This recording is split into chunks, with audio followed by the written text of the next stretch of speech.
thank you for joining us today. I'm glad you're here, and hopefully no glitches today. So we're going to get started with Harriet Beecher Stowe in Florida. I am going to recap what I started yesterday, just so that if anybody wasn't on here yesterday, they can see it. And then we'll keep on going, and we'll get to her actually being in Florida. So before we get started with her life in Florida, I have to give you a little background, kind of setting the table before we have the full meal.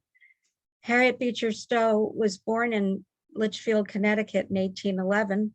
Her father was a Presbyterian preacher, and her mother died when she was just 5 years old. It says Harriet had 11 siblings, but I believe, though that is on one of the reliable websites, it's actually 10 siblings. She's number 11, and there were 3 half-siblings born after her father remarried, many of whom were social reformers and involved in the abolitionist movement. But from what I read, it was their sister Catherine who was the greatest influence on her. She was an author and teacher who helped shape her social views. And this is a view of Harriet's home where she grew up initially in Litchfield, Connecticut. And Harriet's sister Catherine, by the way, was very much a believer in education, particularly for females, though she wasn't part of the suffrage movement. She enrolls in a school run by Catherine following a study of classical learning, and that usually was just for young men. And she later taught at the school. And at age 21, she moves to Cincinnati, Ohio, leaving New England with her sister Catherine, where her father had become head of a Lane Theological Seminary. She meets some of the great reformers of the time, including abolitionists. And she taught at Western Female Institute, another school founded by Catherine, where she wrote many short stories and articles, and co-authored a textbook, which is actually a geography book, I believe, for Catholic students. Among Harriet's other siblings were Henry Ward Beecher, who I could do a whole presentation on him, the famous preacher and reformer, and her sister, half-sister from her father's second marriage, Isabella Beecher Hooker, who at the time was thought of as a leader in the suffrage movement. It is not as well known today. And this is Harriet with her father. There's Harriet right here, second over from the gentleman in the middle there from the right, and that is her father. While living in Cincinnati, she met fugitive slaves, and she traveled to Kentucky, where she witnessed the brutality of slavery firsthand. Stowe's uncle invited her to join the Semicolon Club, a literary group of prominent writers, including teacher Calvin Stowe, the widowed husband of her friend Eliza. The club gave Stowe a chance to sharpen her writing skills and meet publishers and influential people in the literary world. And Stowe and Calvin married in January of 1836.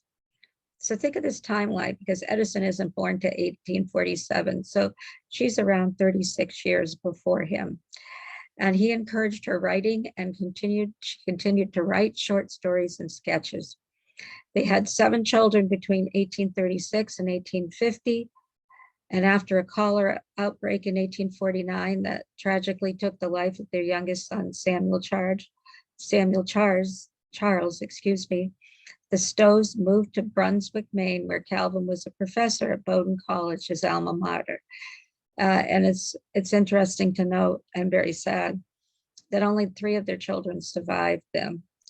And I do want to mention that Calvin always struggled to earn a living. When he says he was a professor, they were not paid well, and they certainly are going to need the income that comes from Harriet.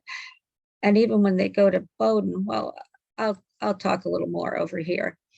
Let me show you the home where they lived at the time. And Harriet goes on ahead and moves there first because he had to wrap up his time at Lane Theological Seminary. So she has to get the house set up, and it's a lovely looking home. But back then it was pretty rustic with no indoor plumbing. So she has these giant barrels rolled to the basement to provide water for plumbing, and had attached. It was pretty basic. It's much nicer now. It's located at 63 Federal Street in Brunswick, Maine. And she stays there from 1850 to 1852. And not only is her husband not there initially, I think he goes back one time, or he goes to Andover to teach as well. So that while he's there instructing, he's not always there with them all the time. And during her time in Brunswick, she wrote Uncle Tom's Cabin, and she sheltered John Andrew Jackson, a fugitive slave from South Carolina. Her arrival in Brunswick coincided with the passage of the Fugitive Slave Act. And the Fugitive Slave Act made it the law that if you saw a slave that had fled perhaps to the north for more safety, where it was safer at the time, you were required to turn them in, or you could face, I think it was 6 months of jail time and a hefty fine. And that was absolutely appalling to Harriet. Today, her home is owned by Bowdoin College, and it contains faculty offices and Harriet's writing room, a room that commemorates her contributions to literature and history. The building is a National Historic Landmark and a National Underground Railroad Network to Freedom site. So I have been here. I mean, and today the shutters are green. They know they go back for a while, but they can't guarantee they look like that at the time Harriet was there. And what this had become, before it was purchased by Bowdoin College, was it become an inn with a restaurant inside. And I did eat at the restaurant once, which was kind of bittersweet. It was exciting because Harriet Beecher Stowe had written Uncle Tom's Cabin there, but it was sad because it had been preserved. And I believe over to the right here is where the inn was. So Bowdoin, I give big thanks to Bowdoin for purchasing it in 2001. And that they have a room that is preserved. They were doing teas with Harriet and people could visit. I don't know with the advent of COVID that they still do that. But I mean, not that my dream matters, but my dream would be for the whole building to be preserved, because that's it's a very historic place. Let me go on here. On March 2nd, 1851, during a communion service in the First Parish Church in Brunswick, Harriet had a vision of a slave being whipped to death. And there you see the First Parish Church right there. And that would lead her to write the scene that would become the death of Uncle Tom. Harriet went home after the service and wrote what she had seen. And she read the passage to her children and saw the reactions to her words as one of the children cried, "Oh, Mama, slavery is the most cruel thing in the world." And yes, the First Parish Church is still there today. They're open on Sundays for services. And there's a couple of things. This is outside the Harriet Beecher Stowe house. It says, "This is the house where Harriet Beecher Stowe wrote Uncle Tom's Cabin between 1850 and 1852. She lived here with her husband, Bowdoin College professor Calvin Ellis Stowe, and their children. In her parlor, Harriet was joined regularly for readings of her work in progress book that started the Civil War by her sister Catherine Beecher and others in the community, including then student and future Civil War Maine governor and Bowdoin professor Joshua Lawrence Chamberlain. This house was built in 1806 by Samuel Melcher and was formerly known as the Titcomb House. Henry Wadsworth Longfellow, the poet, I'm just adding that in case you don't know who he is, rented a room here in 1822 while he was a student at this college. And then it goes on to tell you that it was designated a National Historic Landmark in December 29th, 1962. And then on March 30th, 2016, it became a National Underground Network to Freedom site. And I will be honest, I did not know that she hid a fugitive there, that she was part of the underground network when she was in Brunswick. But many years later, when they figure out who the man is, he does write about it and tell that she did that. That was pretty unknown for a long time, or not actively known. And this is the plaque from the First Parish Church. Stowe worked on her book through the spring and summer of 1851, sending installments to the National Era newspaper beginning in April. And she read the book to her children, as well as the children of the small school she and her sister had founded. And that doesn't last really long because she doesn't have enough time to do that and write. She also read to a literary discussion group. Joshua Lawrence Chamberlain, a Bowdoin student at the time, recalled Saturday evenings at the Stowe's home, where friends of the family would gather to hear Harriet read drafts from Uncle Tom's Cabin. The readings, remembered Chamberlain, were followed by frank discussion, giving Harriet an opportunity to engage audience reactions. And that is the plaque at the First Parish Church that says, Harriet Beecher Stowe, author of Uncle Tom's Cabin, occupied this pew while worshiping in this church 1850 to 1852. Here she saw as in a vision the death of Uncle Tom, and it was placed by the chapter of the Daughters of American Revolution in 1928. I will be honest here with you in that I used to travel 2 hours. That's not bragging. That was a ways away to volunteer seasonally at the Joshua Lawrence Chamberlain Museum, which is across the street from Bowdoin College. He is a well-known, famous Civil War general who was at the Battle of Gettysburg. He happened to be a student when Harriet's husband was a professor there in the theology department. In fact, at one point, he shares the same job that Calvin Stowe had. And when I gave tours there as a volunteer, I would say that he was part of a literary discussion group, and he got to hear Harriet Beecher Stowe read it aloud to them in serial form for that abolitionist newspaper. He also attends the First Parish Church. That's where he meets his wife. And today they have a plaque on his pew as well. And he also dedicates a stained glass window to his father-in-law, a backlit stained glass window that's there. So I would recommend, of course, coming here. This is a great place to visit. But if you ever get up in Maine and you're in Brunswick, usually it's from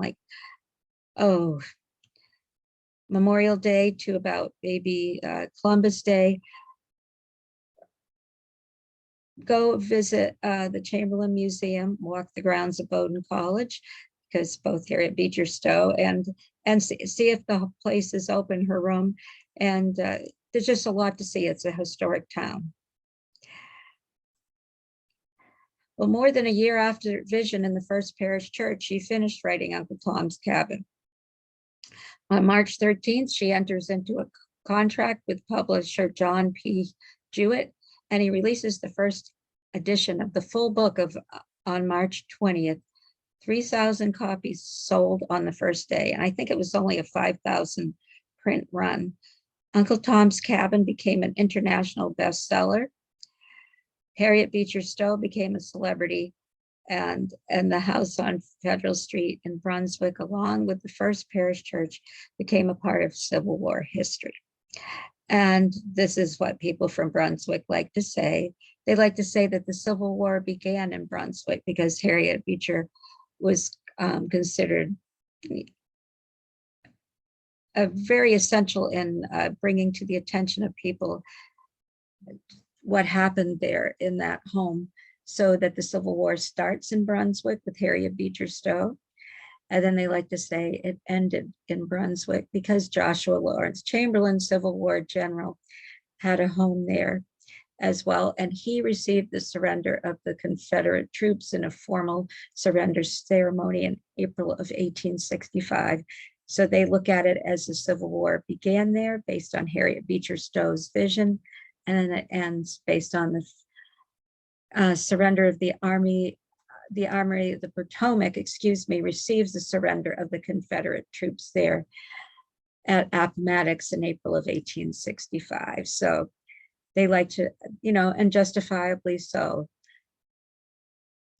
draw attention to this. So all these pictures I'm showing you are the time period. This is Harriet Beecher Stowe. I'm in front of her house in Florida, in Mandarin, Florida, many years after she had left there. Uncle Tom's Cabin, that's the original cover of the book.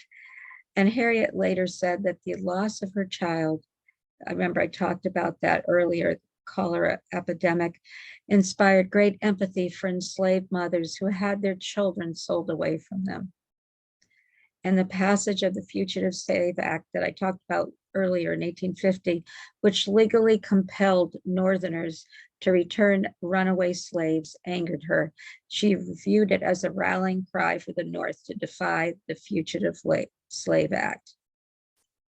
And you know that she does that because of the Underground Railroad and her harboring someone that was escaping on that at the time. And here's an ad for it as well. You can see Uncle Tom's Cabin. This is of the time period. The artwork is unique. And it says for sale here, 135,000 sets, 270,000 volumes sold, the greatest book of the age. Initially only printing about 5,000 copies, the book's popularity soared. In less than a year, the book sold over 300,000 copies. The book was popular not only in the US, but in Great Britain. And in 1853, Harriet travels to Great Britain and gave lectures about the horrors of slavery. And that is so true. In the US, reactions to the book were polarizing. The South saw the book, many of them, as a threat to the institution of slavery. Many believed that the conditions portrayed in the book were false and were only the fictitious writings of a radical North abolitionists and Northern abolitionists. Northerners, however, reacted to the book in horror, and many in the North could not understand that slavery as brutal, in no way was it beautiful. It was brutal, it was horrible, and how terrible it was. And also realize that as the years go on, the way that the book is looked at and analyzed in the light of our time period now, as opposed to then, greatly changes. Here's a picture of Harriet. She's invited to speak about her book, Slavery and Emancipation in Cities in the United States and Europe. And in 1853, she wrote, "The key to Uncle Tom's Cabin, to defend herself against critics who either disagreed with her anti-slavery politics and her portrayal of the South, or thought that she hadn't been radical enough in depicting the evils of slavery, and also her portrayal of the people that are the enslaved." And just a lot to analyze and look at today. And in a letter in 1853, she wrote, "I wrote what I did because as a woman, as a mother, I was oppressed and brokenhearted with the sorrows and injustice I saw. And because as a Christian, I felt the dishonor to Christianity. Because as a lover of my country, I trembled at the coming day of wrath." And a couple of things. Harriet was a female that was doing some writing that not many females did during the time. But I also want you to realize, and she did have a suffrage sister who greatly influenced her, as she was also an educated woman, but realized that today, looking back on it, it seems like her viewpoints are very mild and not forceful, outspoken enough as they are today. And that she also was heavily criticized, especially by some more modern writings, so at least the last 20 or 30 years, saying that she just didn't do enough, speak out enough, and she didn't stay at home enough. And I kind of lost my train of thought there for a minute, but she didn't stay home enough. This is why her children had problems. This is why this happened or that happened. So there's a lot of criticism, and I feel very strongly that no woman should be judged on her ability to also earn a living. Her husband never earned a lot of money and be critiqued as a mother. And that happened a lot to her. And one last thing I want to say is she is greatly influenced by her strong faith, her Christianity. So realize that everything that she writes or says is viewed through that lens as well. After Brunswick, and we're getting close to Florida, the Stowes moved to Andover, Mass., where Calvin was a professor of theology at Andover Theological Seminary from 1853 to 1864, a place he stayed a very long time. And if I neglected to read it, I also wanted to mention that Calvin was a widower, he became a widower, shot by 7 or 8 months, after he meets Harriet, and she was good friends with his first wife. And so he teaches at Andover Theological Seminary, and that is a very well-known place today. And after he retires, they moved to Hartford, Connecticut, where Harriet, even though the money wasn't as much as we would view today, it was quite a bit at the time period. And her goal is to build her home, Oak Home, in a neighborhood, Nook Farm, which is a neighborhood, an area full of friends and relatives, among them Mark Twain. The high maintenance cost and encroaching industrial area, there was factories popping up everywhere, led her to sell it in 1870. And in 1873, she and her family purchased a Victorian brick Gothic cottage where she remained for 23 years, but not continuously. Today it's the home of the Harriet Beecher Stowe Center. We'll talk more about that later, but this was her dream home, but she couldn't afford the upkeep. And something happens that also causes her income to fall off, because realize she's the person that's earning the primary amount of money. So this is the original home she built. Her next door neighbor was Mark Twain. But how does she end up in Florida? And I'll talk about that in just a minute.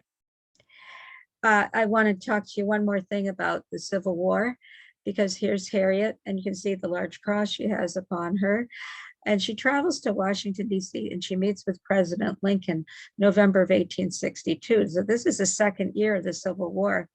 And her son, which I believe was her son Frederick, stated that Lincoln supposedly said to Harriet, I don't know how many times this line has been quoted, but so you are the little woman who wrote the book that started this great war. And I've also heard little lady. I'm going to view that also, which can sound pretty condescending in light of the times, but I just want you to know that did take place, and he does say that supposedly.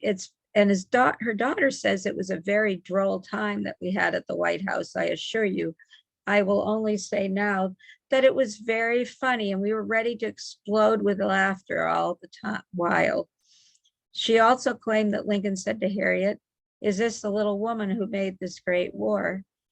Harriet told her husband, "I had a really funny interview with the president." So she doesn't exactly say that he says that.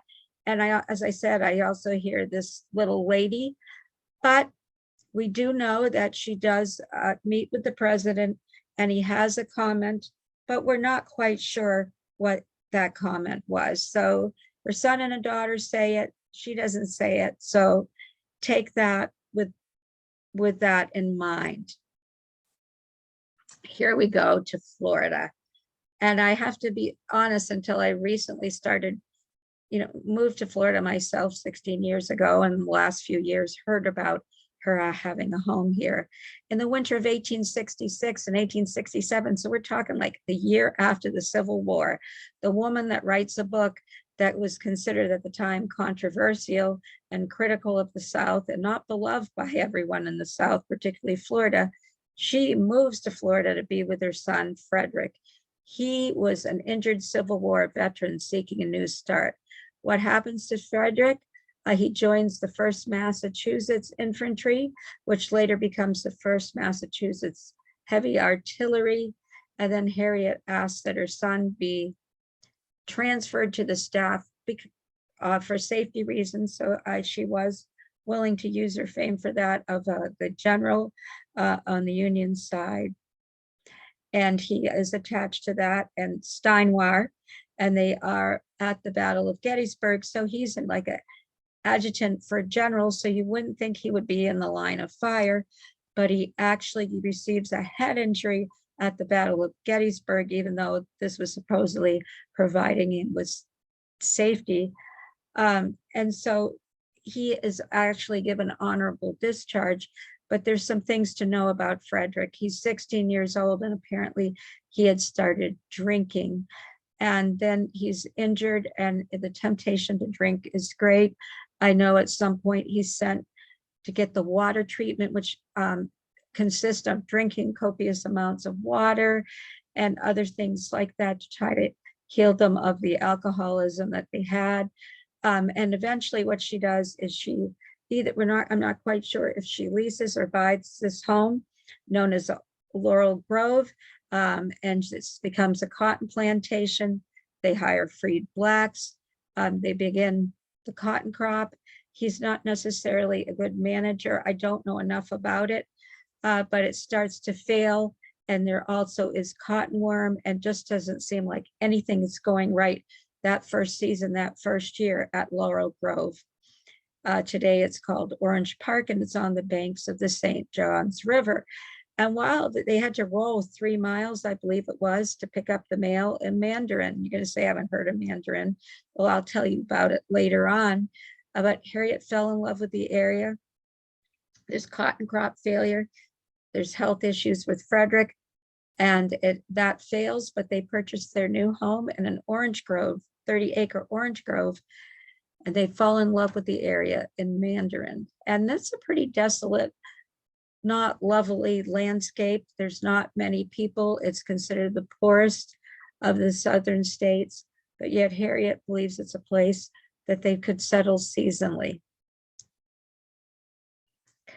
So I showed you what her cottage in Mandarin, which is much more grown up. You can see, you can hardly see the home because I'm blocking it, and it's pretty overgrown. But she buys a cottage and an orange grove consisting of 30 acres in Mandarin. The Stowes typically lived here from November to May, which, in addition to eliminating the heating costs from Oak Home, her dream home at the time, and it took a lot, it saw them turn an annual profit of $1,500. I've read other places 2,000, but I went with 15 because I read that the most, from their orange grove. And they even would have oranges shipped with, saying it was from Harriet Beecher Stowe. They weren't above using publicity to earn a little extra money, because I think I told you, well, I'm going to tell you here, so I won't go on about it. But this is what I find really interesting. Today we have lots of snowbirds. So this is like about 20 years before Edison is here, but attempting to reduce their overall expenditures, rather than furnish 2 homes, they traveled from Oak Home every year, loaded with carpets, furniture, books, silverware, tea service, a small stove. They literally took everything out of their house and brought it down here. Then they would have to take it back again.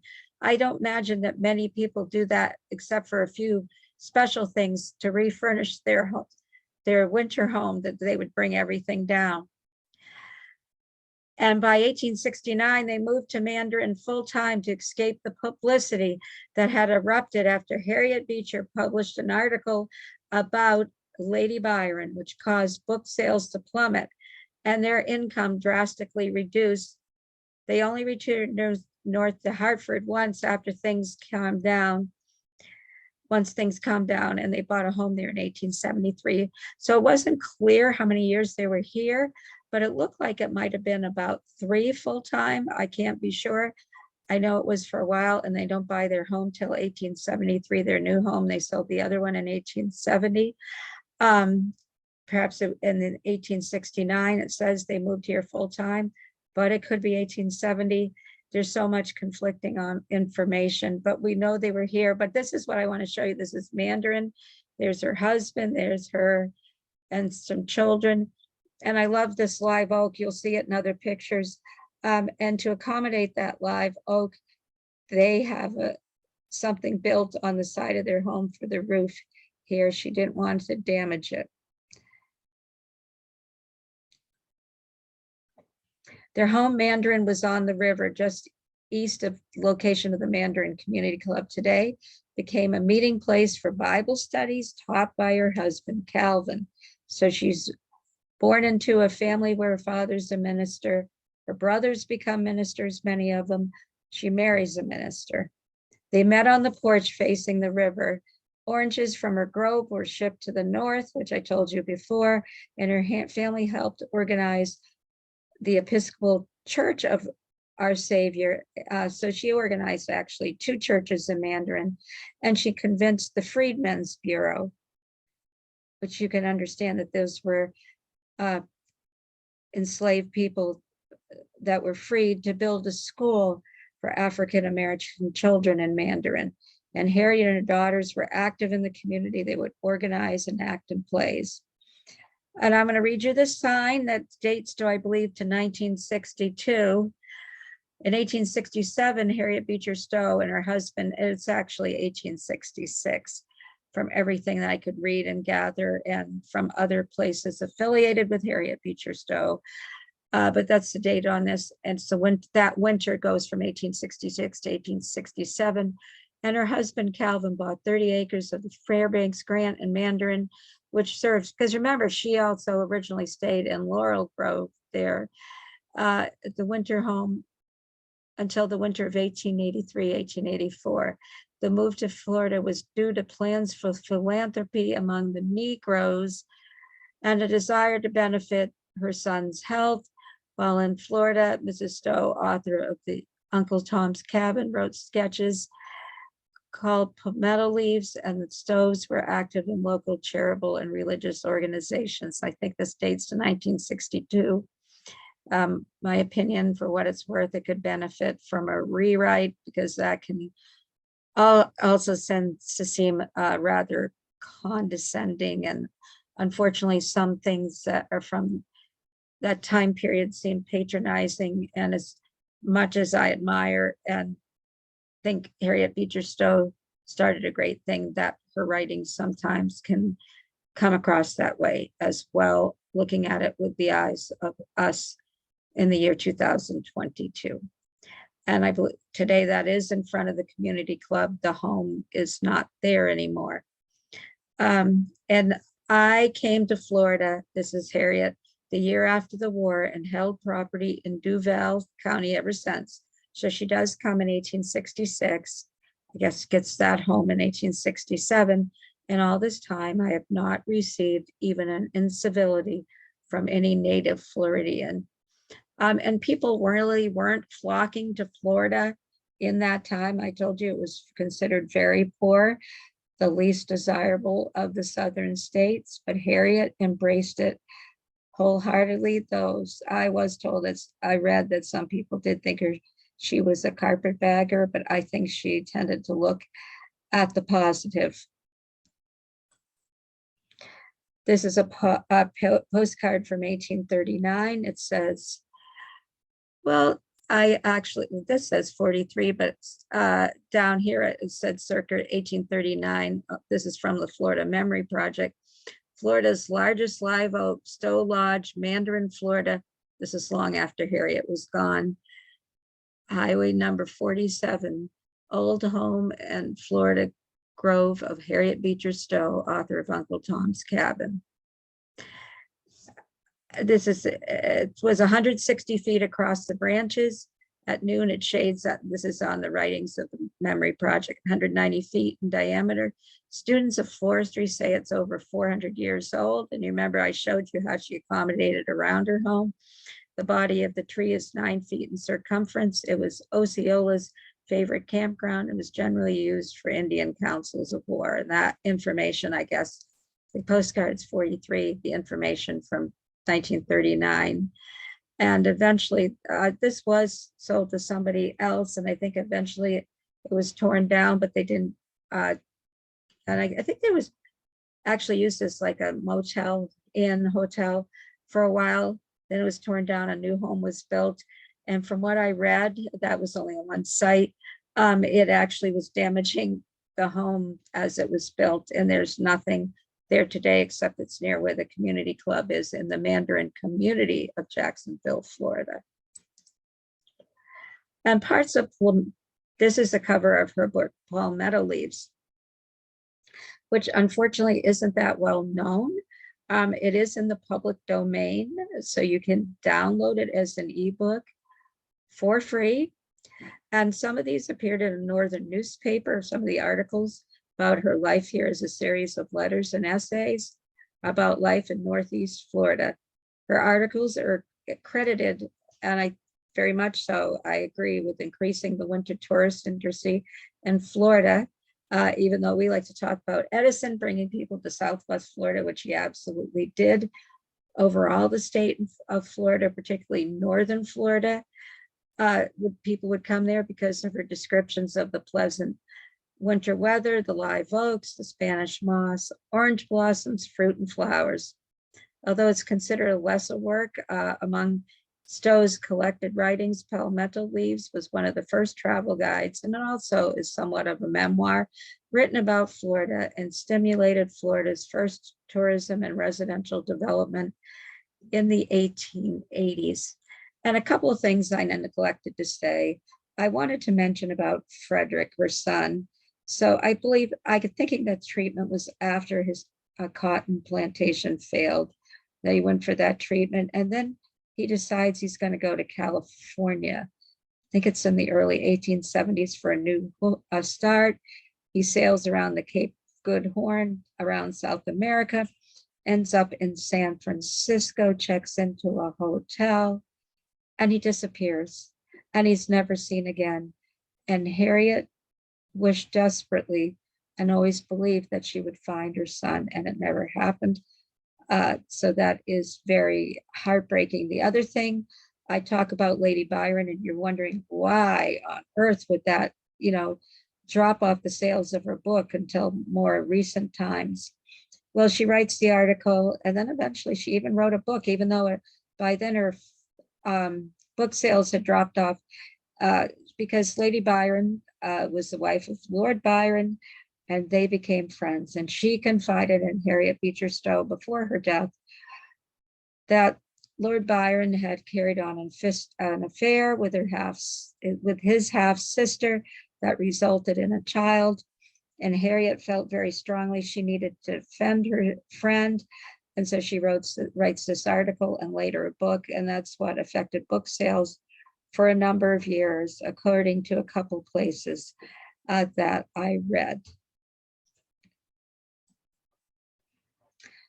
So this is a view, I think I told you this before, and this is a view from 1912, but Harriet lobbied for the Freedmen's Bureau to erect a branch in Mandarin, and a building of the agency, though, for the agency was constructed, though it could have been 1870 because she moves there then from Laurel Grove, and it would function as a schoolhouse for Black and white children on weekdays and a church on Sunday. In 1872, it burned down. Harriet said it was caused by wandering loafers meeting vagrants who had lost control of their fire while seeking refuge in the building on a cold winter's night. Others thought it was deliberately set. Saddened by the loss of the building, Harriet rallied her friends and raised the necessary funds to rebuild. By the end of 1872, a new building was constructed, and the school Harriet sponsored closed in 1829. And that's where the Mandarin Community Club is. And so basically there's a sign where her home was, but that is it. One thing I thought was very endearing was that she had a little organ that she would wheel across the street, have it at the church, this church that's now the community club. And they would use it for Sunday services, and eventually it became too much and she left it there, and that was also lost in the fire. So this is a view from 1912, but it looks very similar today, just a little more modernized and looking a little more well cared for. The Stowe family established another church in Mandarin. That was the Episcopal Church of Our Savior. And the congregation grew out of meetings and Sunday school classes led by Stowe's husband, Calvin, and hosted in the Stowe Cottage. And in 1883, the Stowes helped fund a dedicated building. It was destroyed by Hurricane Dora in 1964, and a similarly designed church was built from the salvage wood. And Harriet always wanted a stained glass window in memory of her husband, but for many years it was plain.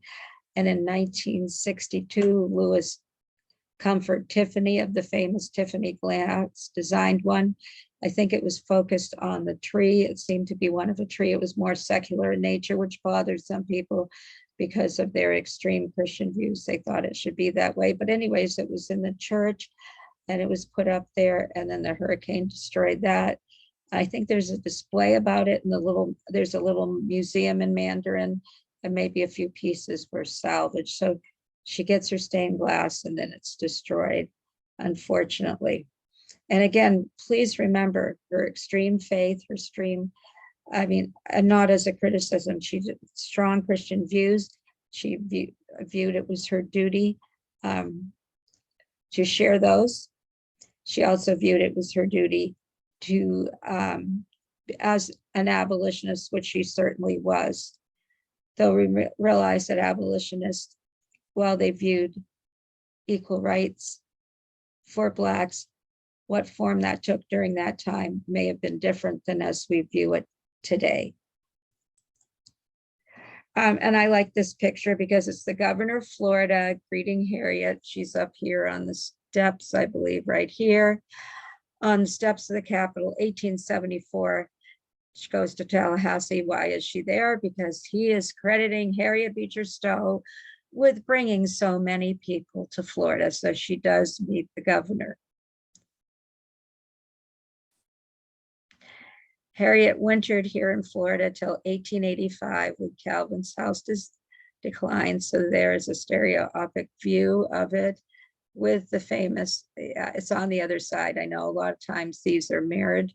So you see it, the same view twice, people sitting on the porch, and there is her home there. And his health was so bad that they had to go back to Hartford to be there year round because this was a much more remote location. And I don't remember if I tell you, do I? Okay, yeah, I think I do. So one thing I wanted to show you here is that this is a view of some of Harriet's paintings, one of her paintings. She actually does one of her home that I couldn't find a view that I could download, but of her home in Florida. And this is from her writings. Palmetto leaves. I started a large orange plantation, and the region around will soon be a continuous orange grove planted by northern settlers and employing colored laborers. So you can see the different wording that was of that time period. Our best hands are landholders of small farms, planting orange trees, and on the way to an old age of easy independence. It is cheerful to live in a region where everybody's condition is improving and there is no hopeless want. You ask if I'm satisfied with the progress of Christian civilization in the South. I am. So the language might be an affront to us now, but that was the language of the time period and the language that Harriet used at the time. And here's a favorite quote that will relate to snowbirds. Florida is peculiarly adapted to the needs of people who can afford 2 houses and want a refuge from the drain that winter makes on the health. And I thought that was very insightful because that happens today. I love this picture. I am not knowledgeable about art, but I'm interested in it. And what I read was it was unusual that she made this a vertical picture instead of horizontal. And I think it's lovely. Any of her artwork I've seen. So I didn't know she was a painter as well. I don't know how many of her paintings are out there that survive, but I would love to see some. And I can't remember if I said this here. I did not. So what happens to Meriden today? It's not there. It's part of a community that is absorbed into Jacksonville. Some people say it's a suburb of Jacksonville, but it's not. Meridian, and I said Mandarin, not Meridian. Excuse me. So it does exist as like a community there, and I read that. I have not been there. It has some of that old Florida charm because there's a lot of sprawl in industry. Not a criticism of Jacksonville, just it's a large area, but apparently there's a little part of it still exists today. I would love to seek it out and see the area. And I think they use the community club. You can rent it for things like weddings and things like that. But though I believe they have a website, there's also a little museum there that you can visit that would represent some of Harriet Beecher Stowe and her time there as well. And I would love to bring more publicity to the fact that she was here and she brought people here, and she came at a time when nobody was coming to. Flagler hadn't even put his railroad in by that time. So think about that. And then we'll go to here. Harriet had started to decline rapidly in health after the death of her husband. And by 1888, it's reported that as a result of dementia, Harriet Beecher Stowe had restarted writing Uncle Tom's Cabin as though it were a new story. Mark Twain, a neighbor of Stowe's, recalled that her last years in his autobiography, her mind had decayed and she was a pathetic figure. And this is the home that she had bought, that she lived the last 23 years of her life in. And I didn't put his whole quote because it was pretty sad. Apparently, she would enter neighbors' homes and surprise them, sneak up on them. And there's a picture of her, which I meant to put on here, but it was just so sad. We don't know if it's Alzheimer's, some form of dementia today. And she did write it all over again, or she would sit at her piano or organ and play, but it was just very sad. She needed a lot of caregiving. But this is her home today. So what is there that represents Harriet Beecher Stowe today? And even one of the most accurate sites, American Battlefield Trust, believes there's preserved sites to Harriet Beecher Stowe. There is this home, her second home there in Hartford. Her second home as an adult when she was married to Calvin. That right now is closed till the 13th because of COVID. They're open limited days, and they do have very small tours of 4 people. They also interpret, they don't represent Harriet's life. From what I could gather, they interpret it. I'm ashamed to say that I didn't go there, even though I lived in New Hampshire as a New Englander. Boy, do I wish I had. Her neighbor is Mark Twain. I didn't check to see how much his home is open, but it was there. And he had actually eventually leaves that neighborhood in the other home that she was in, because it became so expensive and so encroached upon by factories there. There's a home in Cincinnati representing where she lived. I don't think that's open in the winter. I think it's seasonal. So you could visit that site. There's that one room in Brunswick that's open with limited availability. And then of course there's Mandarin, Florida, which is now part of Jacksonville, where there's a community club and a museum, but no dedicated home to her. And that's all I know of. But if you all know of anything else that's out there that relates to Stowe, I'm very interested. I am a fan of Harriet Beecher Stowe in that what she accomplished, and maybe identify with perhaps being called a little woman or little lady. And because of her association with Joshua Lawrence Chamberlain. And I would encourage you, if you go traveling up north, to go visit that there as well. Harriet Beecher Stowe dies on July 1st, 1896, shortly after her 85th birthday. And I am sad that her last few years were spent with those issues with dementia, because she was a brilliant woman. She lost a lot of children. She did something phenomenal. She wrote a book that was an impetus for many people that's about the horrors, learning about the horrors of slavery.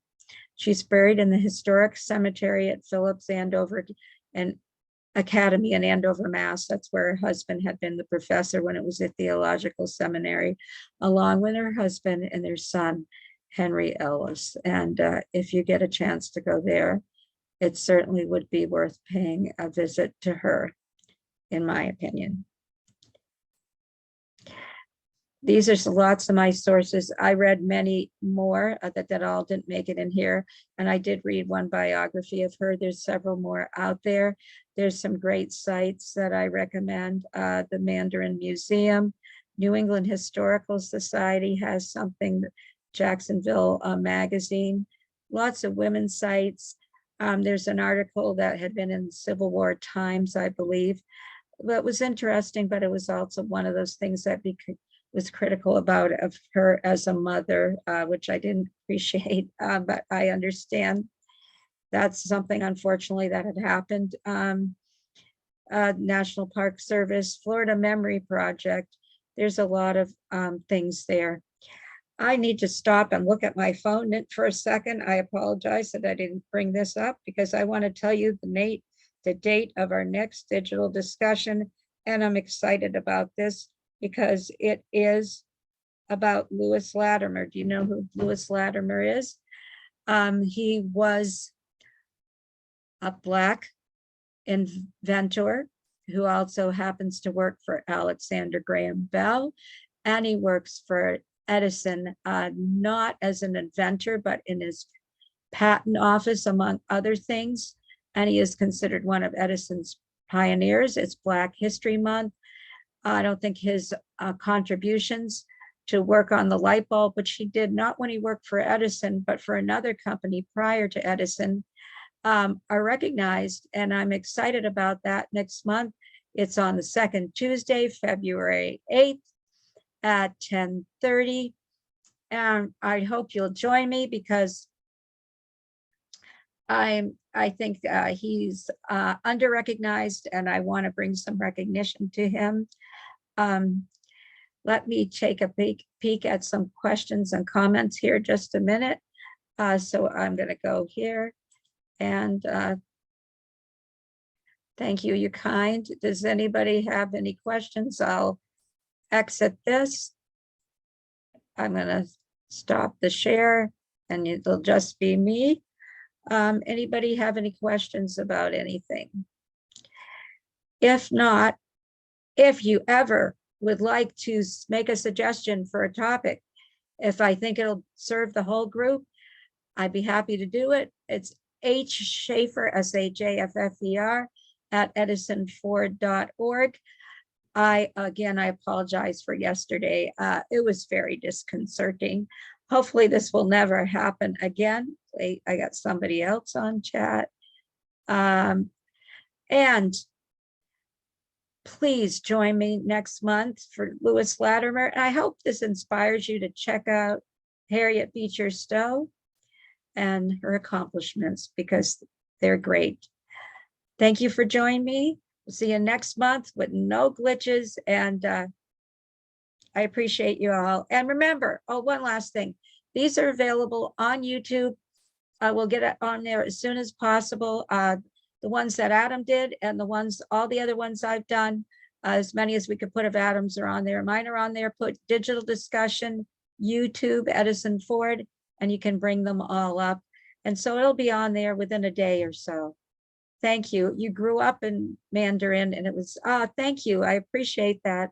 It looks like it was a lovely area. Oh, and one last thing I forgot to say. Oranges don't grow in that area anymore. They had a hard frost in the 1880s, and now it's more in the central and somewhat in the southern parts of the state from what I read. So thank you. I'll see you next month. Thank you all. Goodbye.